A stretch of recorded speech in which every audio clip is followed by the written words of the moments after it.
حضرت عمر رضی اللہ عنہ نے پوچھا، فتنہ کے متعلق رسول صلی اللہ علیہ وآلہ وسلم کی حدیث کسی کو یاد ہے؟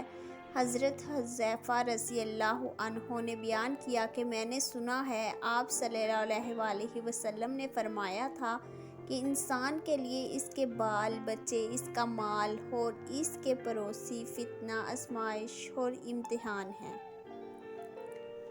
جس کا کفارہ نماز، روزہ اور صدقہ بن جاتا ہے۔ حضرت عمر رضی اللہ عنہ نے کہا کہ میں اس کے متعلق نہیں پوچھتا، میری مراد تو اس فتنہ سے ہے جو سمندر کی موجوں کی طرح امڑ آئے گا۔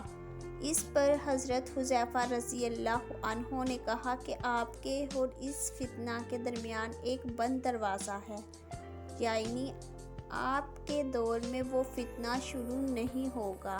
حضرت عمر رضی اللہ عنہ نے پوچھا، وہ دروازہ کھل جائے گا یا توڑ دیا جائے گا؟ حضرت حذیفہ رضی اللہ عنہ نے بتایا کہ توڑ دیا جائے گا۔